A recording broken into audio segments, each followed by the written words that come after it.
Un saludo a los estudiantes del curso de legislación laboral. En esta sesión vamos a abordar el concepto de salario, los elementos que lo integran, el salario en especie, el salario integral y la relación que hay entre los viáticos y su calificación como concepto salarial o no. También nos referiremos a otras figuras como lo son el salario en el caso de las personas secuestradas o víctimas de desaparición forzada o toma de rehenes, así como a los conceptos de a salario igual, a trabajo igual, salario igual, y a la deducción y al embargo de los salarios, asuntos que ya hemos abordado en clases anteriores. Bien, comencemos. El salario es toda remuneración que en forma periódica y habitual percibe el trabajador como contraprestación por sus labores, por sus funciones. Entonces, aquí tenemos dos criterios para identificar cuándo un pago es de naturaleza salarial. En primer lugar, la frecuencia. Cuando un pago es semanal, quincenal o mensual, vamos a tender a asociar que ese pago tiene carácter salarial, no importa cuál sea el nombre que se le ponga. Es que, bueno, vamos a hacer una precisión. Cuando una persona devenga el salario mínimo, es muy fácil identificar, bueno, solo devenga el salario, esa suma tiene naturaleza salarial.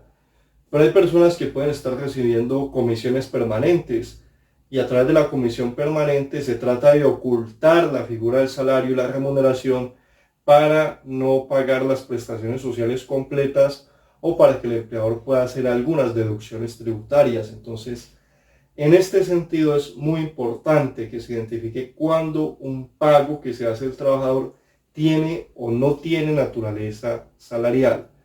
Entonces, mencionemos el ejemplo. En la industria de licores Manuelita S.A. tenemos al trabajador Pedro Pérez. Pedro Pérez fue despedido sin justa causa y era un trabajador a término fijo que, contando las renovaciones y todo lo demás, le faltaban 9 meses para que se extinguiera su vínculo laboral. Este trabajador estaba registrado, Pedro Pérez, con un salario de 1.000.000 de pesos, pero además encontramos que recibía comisiones permanentes o bonificaciones de carácter permanente y además primas convencionales que con el sindicato se acordó que eran parte del salario, y toda esa cantidad de conceptos nos suman 400.000 pesos. Bien, entonces eso quiere decir que estos elementos que son parte del salario a 9 meses nos están dando un valor de 3.600.000 pesos adicionales a los 9 millones que ya teníamos presupuestados. Y pensemos que el despido sin justa causa no se produce solo respecto de Pedro Pérez, sino que la fábrica por algún motivo tuvo que prescindir de sus trabajadores y ya no fue solo Pedro Pérez, sino otros 9 compañeros más. Entonces ya no estamos hablando de 3.600.000 pesos, sino de 36 millones de pesos, haciendo el cálculo de 3.600.000 por 10 trabajadores. Entonces, quiere decir que la identificación de un pago con naturaleza salarial puede tener hondas repercusiones en el patrimonio esperado de la empresa, en la expectativa de gasto que se tiene a la hora de establecer medidas como un despido u otras de otro tipo, así como frente a las expectativas del trabajador a la hora de hacer reclamaciones frente a su empresa por sumas que ha dejado de percibir. Recordemos la sanción de un día de retardo por día de salario, el reclamo por el no pago o la no consignación oportuna de cesantías que se hace cada 14 de febrero, entre otras, que también tiene una sanción moratoria que se liquida igual. Muy bien, entonces, por eso necesitamos conocer esos criterios para identificar un pago con naturaleza salarial. Y ya dijimos, el primero de ellos es la frecuencia y la periodicidad de ese pago. Y por otra parte, que los pagos o las sumas de dinero, los conceptos por los cuales se están entregando, estén asociados directamente con la función que desempeña el trabajador. Entonces, esos son los dos criterios que permiten identificar un pago con naturaleza salarial. Por ejemplo, el auxilio de transporte. El auxilio de transporte no es parte del salario por exclusión expresa de la normatividad. Y aquí estamos hablando a propósito de los artículos 127 en adelante del Código Sustantivo del Trabajo. Entonces, el auxilio de transporte está excluido, pero nosotros no podemos asumir, por ejemplo, que los viáticos en general, que nos suenan muy parecidos digamos, al oído común de una persona que no conoce la legislación laboral, que los viáticos entonces están totalmente excluidos también. Y una persona que se dedica a la promoción del turismo, de agencia de viajes, entonces vamos a excluirle totalmente los viáticos como un componente salarial. Vamos a ver que eso no se puede hacer porque cuando los viáticos son permanentes o son frecuentes, hay algunos aspectos que sí tienen naturaleza salarial y otros que no lo tienen. Entonces, mucha atención con eso. Entendamos en primer lugar que estos artículos que se han mencionado del Código Sustantivo nos ayudan a ejemplificar qué aspectos no tienen naturaleza salarial. Por mencionar algunos, las prestaciones sociales no son salario. Las prestaciones sociales son unas medidas de asistencia, son otros derechos sociales del trabajador, que además lo tienen todos, pero entonces no son salario. Las horas extras sí son salario. El recargo nocturno sí es salario. La hora extra indica o es indicativa que el trabajador tuvo que desempeñar sus funciones un tiempo más allá de su jornada laboral y evidentemente, aunque puede que no sea periódica, aunque puede que el trabajador no esté causando horas extras todos los meses, sí es una suma o sí es un concepto que está estrechamente relacionado con su función. Las horas extras se le pagan al trabajador por haber desempeñado sus funciones más allá del tiempo ordinariamente establecido para cumplir con su tarea. Bien, no hace parte del salario ni los gastos de representación ni el auxilio de transporte, así como las bonificaciones o las primas extralegales que de manera liberal, o sea, por una mera, podríamos decir, buena intención del empleador, se desee conceder a los trabajadores. Por ejemplo, la empresa tuvo un alto rendimiento y más allá de la prima de servicios, el empleador quiere gratificar a sus empleados. Atención a esto. Todo pago que no tenga naturaleza salarial tiene que constarse por escrito, tiene que decirse por escrito que no implica salario, tiene que estar establecido en alguna parte. Si no hay ninguna constancia, ningún registro, por ejemplo en el asiento contable de la empresa, que nos asevere, que nos diga que ese pago no tiene naturaleza salarial, lo que se debe identificar es que sí la tiene. Entonces, aquí tenemos una importancia de las cláusulas escritas que mencionamos desde la primera sesión. Una cláusula que debe constar por escrito es cuando un pago no tiene naturaleza salarial. Ahora, aclaremos. El hecho de que un empleador diga, por ejemplo, en Distrilicores, el ejemplo hipotético que tenemos, Distrilicores, Pedro Pérez, le diga a Pedro Pérez, estas 8 horas extras que usted ha laborado no tiene naturaleza salarial, pues esa estipulación es inválida. ¿Por qué? Porque lo que por naturaleza es salario no se puede desvirtuar por escrito. Aquí aplica la primacía de la realidad sobre las formas. Ahora este concepto aplica es en beneficio del trabajador. Por eso el empleador que va a conceder una bonificación adicional fuera de lo establecido por la ley y que solo lo hace por su generosidad, por su buena voluntad, por reconocer el rendimiento de sus trabajadores a modo de estímulo, sí debe tener la precaución de establecer que esa suma de dinero no hace parte del salario. Siempre se debe estipular por escrito. Muy bien, vamos a hablar ahora entonces de otro concepto asociado al salario, y es el pago en especie. El pago en especie está reglamentado también en la normativa laboral y nos dice que no puede superar el 50% del salario del trabajador. Entonces, el pago en especie, que podría ser en manutención, en alimentación, por ejemplo, pagarle el apartamento a un trabajador que tuvo que desplazarse a otro sitio, a otro lugar, o pagarle su manutención. Estos trabajadores que laboran en partes externas o que se les paga con la asistencia a sus hijos, etcétera, pagos de universidad, entre otros, para él o su familia, esos pagos en especie no pueden superar el 50% del salario. Digamos, es una figura exótica, extraña, típica. Puede ser un poco más utilizada en el campo, por ejemplo, en donde el trabajador no pagaría un arrendamiento porque está viviendo en la finca, no pagaría alimentación porque se alimenta del mismo mercado que se hace para la familia o para las personas que componen ese núcleo habitacional allí. En todo caso, no puede superar el 50% del salario, con una advertencia, atención, con una advertencia. Si el trabajador devenga el salario mínimo, el pago en especie no puede constituir el 30%. Entonces, si el salario es superior al mínimo, ese pago en especie puede ser hasta el 50%. Si el salario es el mínimo, ese pago en especie puede ser solo hasta el 30%. Muy bien, es una figura poco utilizada, es muy atípica, pero está contemplada en la legislación y hay que explicarla. Vamos a hablar de otra figura también un poco exótica, un poco extraña y atípica, y es la del salario integral.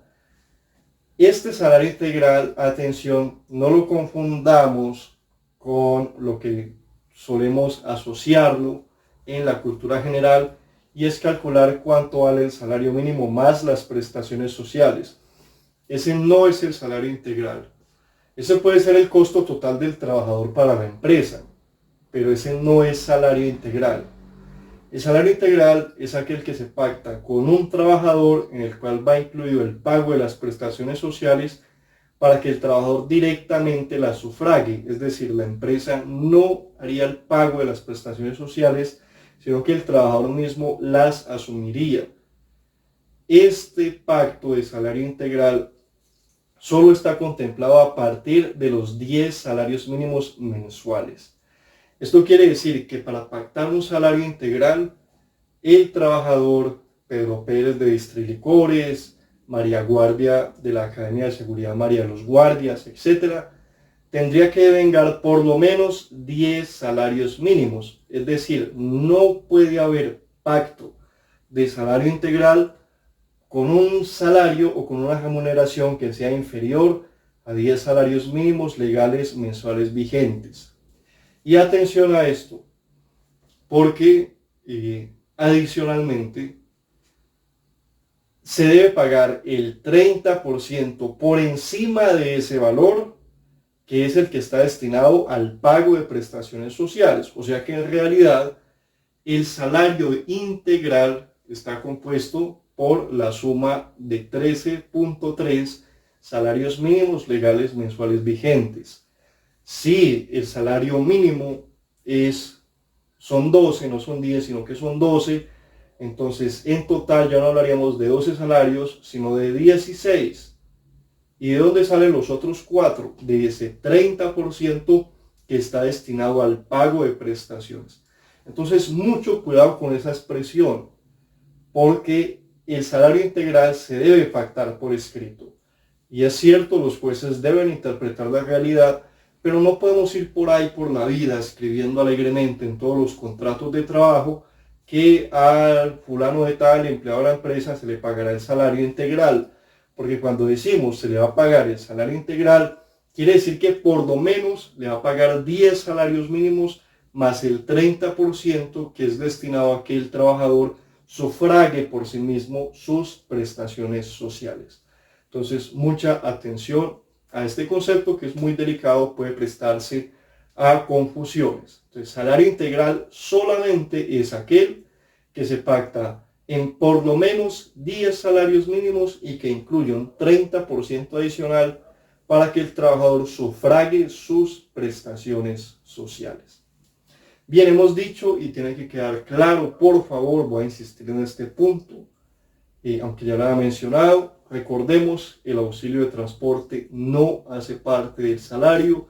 Esa discusión al inicio de este año 2021 o a fines del año 2020 se presentó por cuenta del aumento salarial. Se decía que el salario mínimo quedaba en 1.000.000 de pesos. Quienes sostenían esto equivocadamente estaban sumando el auxilio de transporte al salario, lo cual es equivocado. No es lo mismo cuánto dinero devenga un trabajador al mes que decir cuál es el salario de un trabajador.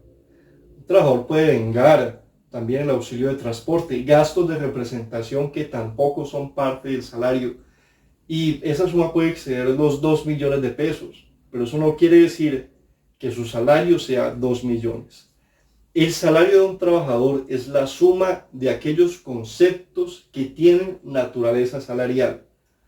Los demás factores, bonificaciones extralegales que se calificaron como no salariales, el auxilio de transporte y gastos de representación, son otro tipo de remuneración no salarial. Entonces, vuelvo a insistir, no es lo mismo el dinero que percibe un trabajador mensualmente a su salario. No toda la remuneración del trabajador es salario ni tiene naturaleza salarial. Y la identificación de esta naturaleza salarial, vuelvo a insistir, es importante a la hora de liquidar prestaciones sociales, de establecer indemnizaciones como el despido sin justa causa, entre otros. Muy bien, vamos a continuar entonces. Se presenta una discusión muy habitual con el tema de los viáticos, porque el Código Sustantivo de Trabajo contempló dos escenarios: que los viáticos sean permanentes, caso en el cual se entiende que la alimentación y el alojamiento sí son salario, es decir, los dineros que se paguen por concepto de alimentación y alojamiento sí son salario, serían salario en especie que no pueden superar el 50% de la remuneración salarial del salario, o no podrían superar el 30% en caso de que el trabajador devengue el salario mínimo. Entonces, lo mencionábamos si son permanentes o puede tratarse de viáticos simplemente transitorios o accidentales, en cuyo caso no tendrían naturaleza salarial. Entonces, mucha atención a esto. ¿Qué es lo que hace que unos viáticos se consideren permanentes o se consideren transitorios? Aquí hay un efecto que puede generar confusiones, porque cuando uno escucha o lee la expresión permanente, lo primero que se le viene a la cabeza es que se trata de viáticos que se perciben con cierta frecuencia, que fue el primer criterio que les señalé para identificar un concepto de orden salarial. Y no, en este caso no se refiere a la frecuencia. La Corte ha entendido que los viáticos se identifican como salariales en la medida en que estén vinculados a la función que debe desempeñar ese trabajador. Pensemos, por ejemplo, en el ejecutivo de ventas de una empresa que exporta papa a la China. El ejecutivo de ventas posiblemente no va a estar viajando a China cada mes. Probablemente no está dentro del presupuesto de la empresa y no sería sostenible. Cada mes no va a tener viajes específicamente a ese territorio, o probablemente no tenga viajes internacionales todos los meses. Pero un solo viaje que haga en el año está ligado a su función y por lo tanto ese monto que se le pagó por ese viaje se debe calificar como factor salarial. Y debe ser incluido, por supuesto, proporcionalmente. Si solo viajó una vez, entonces el monto que se percibió en ese mes En ese mes se divide en 12 para establecer la proporción anual. ¿Por qué? Porque en el año, por ejemplo, a título de viáticos, vamos a mencionar alojamiento y alimentación, percibió 2 millones de pesos en esa ocasión. Entonces, esos 2 millones de pesos que se percibieron en un mes se dividen en 12 y ahí tenemos el factor salarial mensual, porque con ese es con el cual vamos a liquidar otras prestaciones sociales u otros elementos que hacen parte de la remuneración del trabajador, como lo son su prima de servicios o sus vacaciones. Bien, por eso es relevante establecer si ese pago que se ha hecho es parte o no de la naturaleza salarial, si hace parte integrante del salario en la medida en que tenga naturaleza salarial o no lo tenga. Muy bien, continuamos. Vamos a hablar ahora para recapitular y antes de avanzar, recordemos, en materia de viáticos, así sean permanentes y así sean frecuentes, el auxilio de transporte y los gastos de representación nunca tendrán naturaleza salarial. No hay que confundir los gastos de viajes con el auxilio de transporte, porque los gastos de viaje están incluidos dos elementos que sí tienen naturaleza salarial, que son alimentación y alojamiento. Entonces, de los viáticos, ¿qué tiene naturaleza salarial? La alimentación y el alojamiento. ¿Qué no tiene naturaleza salarial? El auxilio de transporte o los gastos de transporte y los gastos de representación. Esos dos elementos no tienen naturaleza salarial. Y puede que haya viáticos que no se reconozcan en ninguno de sus componentes como naturaleza salarial, y sería el caso, por ejemplo, de que se dan viáticos extraordinarios a un trabajador para que atienda una emergencia que se presentó en alguna sede de otra empresa, de la misma empresa, perdón, en alguna otra sede de la misma empresa. No hace parte de sus funciones, simplemente hubo que atender algún requerimiento gubernamental o de otro tipo, y ese fue entonces un viático accidental o transitorio, simplemente hubo que atender una contingencia. En ese caso no tendrá entonces naturaleza salarial. Bien, mucha atención a esto. Vamos a plantear de nuevo esta reflexión para que se pueda establecer qué es lo que no tiene naturaleza salarial.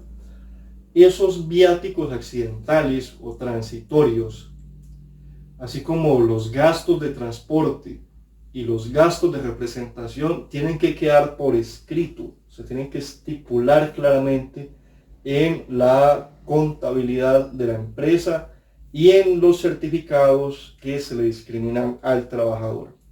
Si eso no se hace, todos los viáticos, todos quedan incluidos como parte del salario.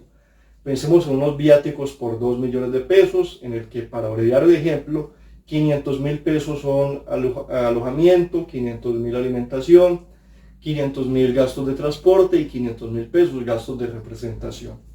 Si yo no hago esta discriminación en la relación de ingresos o en la relación de pagos que le efectúa el trabajador y en la relación que tengo en la contabilidad de la empresa, si no hago ese ajuste contable, esa relación por escrito y expresa, todos esos 2 millones de pesos se me convierten en un pago con naturaleza salarial.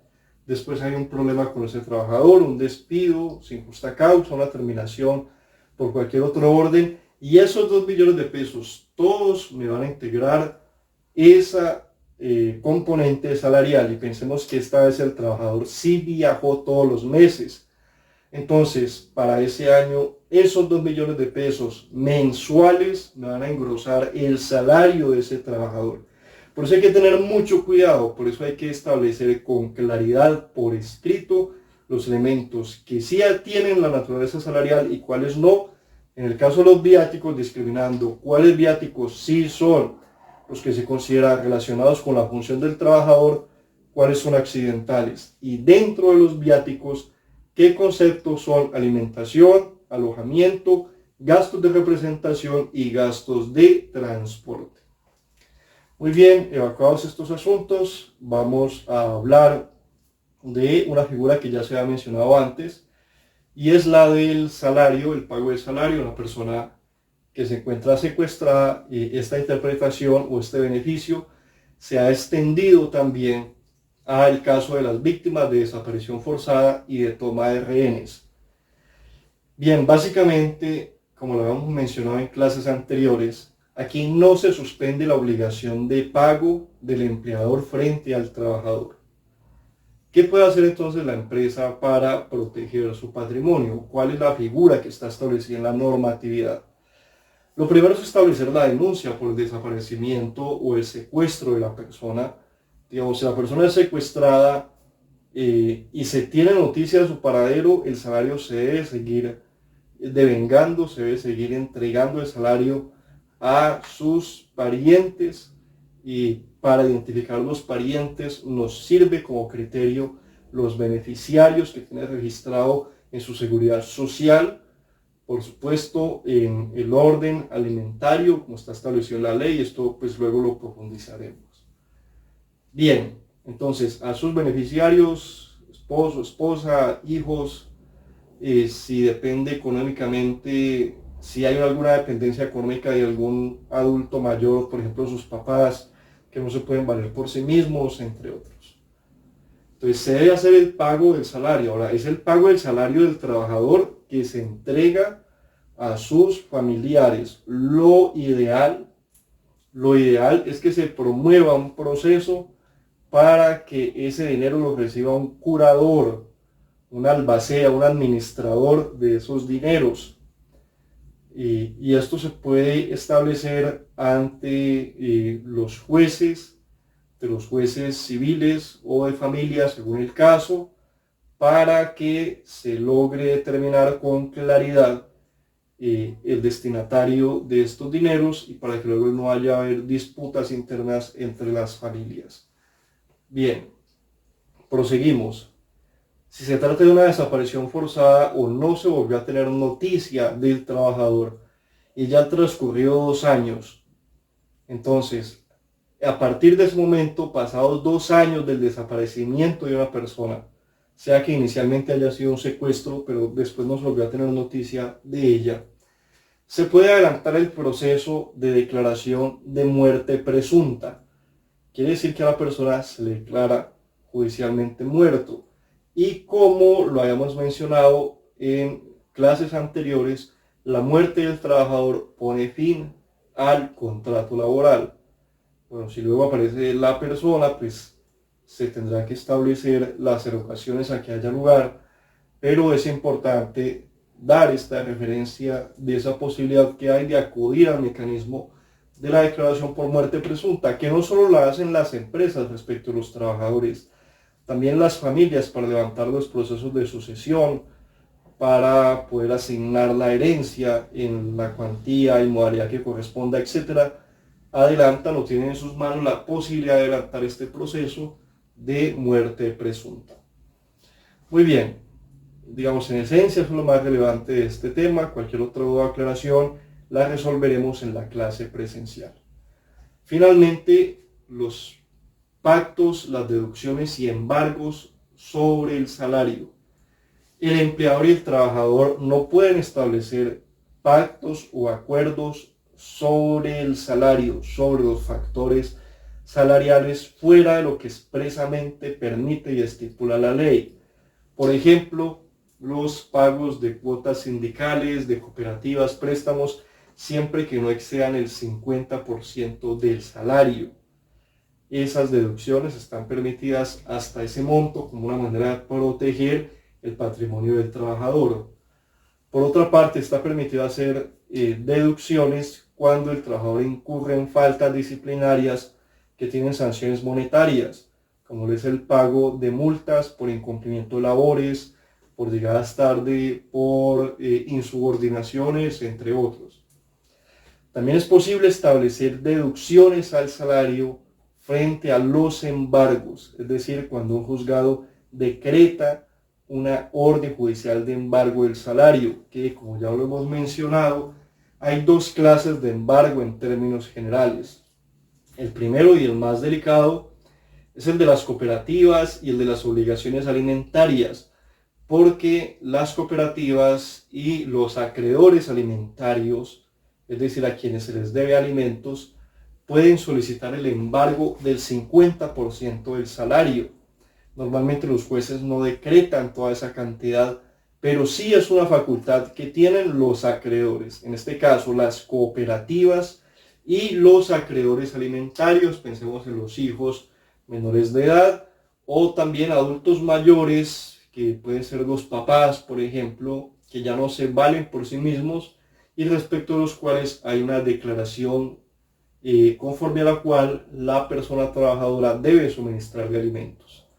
Bien, una declaración judicial, por supuesto. Bien, en ese orden, o un acta de conciliación o alguna decisión promovida, más bien una decisión obtenida ante los juzgados de familia, una decisión judicial en todo caso. Bien, en ese orden tendríamos que estos embargos pueden comprometer hasta el 50% del salario. La otra clase de embargos son los embargos ordinarios. Los demás embargos se pueden extender, y normalmente así se hace, por la quinta parte del excedente del salario mínimo legal mensual vigente. Entonces, el salario mínimo está protegido. Es en la quinta parte de lo que exceda de ese salario mínimo. Asumamos, por ejemplo, que el salario mínimo es de 900.000 pesos para manejar una cifra cerrada. Si el trabajador devenga como suma salarial 1.000.000 de pesos, entonces sería la quinta parte de ese excedente. Aquí el excedente es 1.000.000 de pesos, por tanto el embargo podría ordenar esa retención de hasta 200.000 pesos. No podría pasar más de allí. A propósito, la identificación de los pagos con suma salarial también son importantes para estos efectos, para saber qué se puede computar a la hora de establecer la base del embargo del salario y qué no está incluido allí. Bien, proseguimos. Ahora con el detalle de que los embargos, vuelva a insistir, de alimentos y cooperativas pueden ser hasta por el 50% del salario. Este es un tema en el que no me canso de insistir. Bien, continuamos. Vamos a mencionar finalmente, como ya se ha dicho, que fuera de estos aspectos no se puede establecer pactos entre empleador y trabajador para disminuir salarios. Sí se puede establecer pactos o acuerdos para ampliar, como ya lo había dicho. Por ejemplo, en el caso de que en una asamblea sindical se establezca, luego de hacer presiones ante la empresa, etcétera, y demás, que va a haber una prima especial salarial que se va a pagar cada 6 meses, pero en junio y diciembre, por ejemplo, adicional a la prima de servicios. O sea que sería una prima extralegal. Pero se conviene o se acuerda que esa prima tenga naturaleza salarial.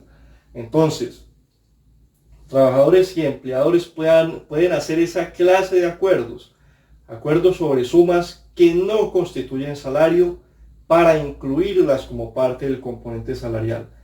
Pero no puede suceder lo contrario. Esto es, que sobre sumas que ya son salario, que están protegidas por la ley, se hagan pactos para privarles esa naturaleza salarial. Por otra parte, el hecho de que haya elementos que no constituyan salario no quiere decir que el empleador pueda libremente pedirle al trabajador que renuncie a ellos. Por ejemplo, las prestaciones sociales, si bien no son salario, sí hacen parte de las garantías mínimas legales del derecho laboral y, por supuesto, un trabajador no puede renunciar a sus prestaciones sociales.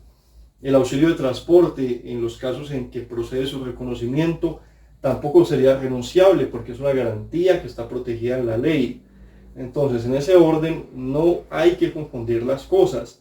Los gastos, por ejemplo, de traslado, de viaje, gastos de, sobre todo los viáticos, ese costo del desplazamiento, el ius variandi que hemos mencionado con anterioridad, así sea transitorio, ese sigue siendo un deber del empleador.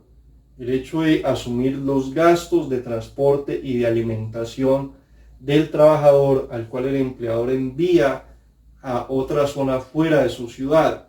Entonces, el hecho de que no sea salarial no quiere decir que el empleador pueda pactar con el trabajador que no se pague esa suma de dinero. Son dos cosas muy distintas. Estos elementos mínimos, como el auxilio de transporte, prestaciones sociales y demás, siguen cobijados por la garantía del artículo 53 de la irrenunciabilidad de los derechos mínimos en materia laboral. Muy bien, dicho esto, vamos a dejar planteadas las preguntas para los apuntes. En primer lugar, vamos a plantear cuál es el concepto de salario. En segundo lugar, cuáles son los criterios para identificar que un pago es de naturaleza salarial y cuándo no tiene naturaleza salarial. Y vamos a mencionar, por favor, en el escrito, en los apuntes, vamos a relacionar expresamente cuáles factores incluye el Código Sustantivo de Trabajo como aquellos que sí tienen naturaleza salarial y cuáles están excluidos de entrada por el Código Sustantivo del Trabajo, diciéndonos que no tienen naturaleza salarial. Muy bien, dicho esto, vamos a presentar también como apuntes un ejemplo de, en materia de viáticos, un ejemplo de viáticos en los que proceda a reconocerlos como naturaleza salarial y otro en el que no proceda. Bien. Continuamos los apuntes, vamos a mencionar allí, en el caso de los apuntes, en el tema de los apuntes vamos a señalar el concepto del salario integral, cómo se procede o cómo se produce la remuneración. Finalmente, en los apuntes vamos a mencionar cuáles son los descuentos permitidos, cuáles son los descuentos prohibidos, los pactos que se pueden hacer sobre la naturaleza salarial y los embargos. ¿Cómo son los embargos? Ya lo mencioné, los generales y los especiales, que es el caso de los alimentos y las cooperativas. Vamos a mencionar el concepto, cuáles son sus características y cómo se puede reflejar en un ejemplo. Vamos a plantear un ejemplo de descuento permitido, un ejemplo de descuento prohibido y un ejemplo por cada uno de los embargos que hemos mencionado en esta sesión. Muy bien, recuerden que este video se debe complementar con la lectura del material y con la lectura del código. Muchas gracias, muy amables.